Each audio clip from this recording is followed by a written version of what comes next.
ভারতের সাথে সম্পর্কের ক্ষেত্রে অস্বস্তি তো একটা সৃষ্টি হয়েছিল, এটা তো অস্বীকার করে কোনো লাভ নেই। আমাদের তরফ থেকে আমরা চেষ্টা করেছি সেই অস্বস্তি দূর করে একটা দুই পক্ষের জন্য লাভজনক এবং দুই পক্ষেরই স্বার্থ উদ্ধার করে এরকম একটি ব্যালেন্স সম্পর্ক প্রতিষ্ঠা করতে, এবং সেই চেষ্টা বহাল আছে। এটা হলো এক। দুই, এই পরিবর্তনের পর আমাদের যেই বিভিন্ন দেশে যে আমাদের বিদেশি বন্ধুরা যারা আছেন তাদের মধ্যে এক ধরনের ধরেন এরপরে কি হবে বা কি হচ্ছে এখন, এরকম একটা প্রশ্নবোধক একটা অবস্থা ছিল। আমার মনে হয় বাই অ্যান্ড লার্জ আমরা তাদেরকে আশ্বস্ত করতে পেরেছি যে বাংলাদেশ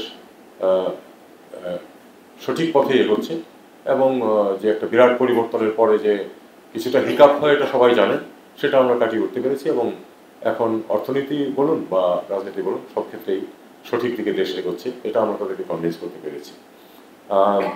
পাকিস্তানের সাথে সম্পর্ক নিয়ে কথাবার্তা হয়েছে, এটা নিয়ে আর বেশি কিছু বলে লাভ নেই। পাকিস্তানের সাথে এক ধরনের ইচ্ছাকৃত খারাপ সম্পর্ক রাখার চেষ্টা ছিল, আমরা সেটাকে একটা স্বাভাবিকতায় নিয়ে আসার পাকিস্তানের পক্ষ থেকেও তাদের ইনিশিয়েটিভ ছিল, আমরা সেটাকে গ্রহণ করেছি যে না, এটা হতে পারে।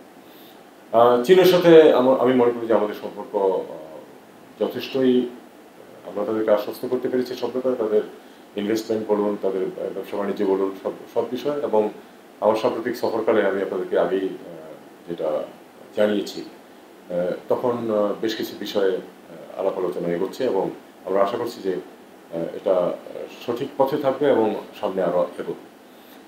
এছাড়া সার্বিকভাবে ব্যবসা বাণিজ্যের ক্ষেত্রে যেসব বিষয় আছে সেগুলি তো এগোচ্ছি।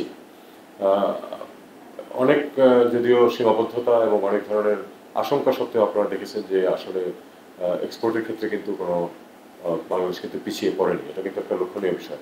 এত বড় একটা পরিবর্তন, এত বড় একটা ঘটনা ঘটে যাওয়ার পরেও কিন্তু আমাদের ইয়ে ঠিক আছে। এবং আমাদের যেই রেমিটেন্স প্রবাহ নিয়ে যে সমস্যাটা সৃষ্টি হয়েছিল, আপনারা জানেন যে গত সরকারের শেষ পর্যায়ে সেটা কিন্তু কাটিয়ে উঠে সেটাও সেই সমস্যার সমাধান হয়েছে। আমাদের সরকার প্রধান চিফ অ্যাডভাইজার প্রফেসর ইউনূস, তিনি একাধিক সম্মেলনে অংশগ্রহণ করেছেন, সেখানে আন্তর্জাতিক সম্প্রদায়ের সাথে ইন্টারাকশন করতে পেরেছেন, এবং সেখানে সবখানে তাকে সসম্মানে গ্রহণ করা হয়েছে।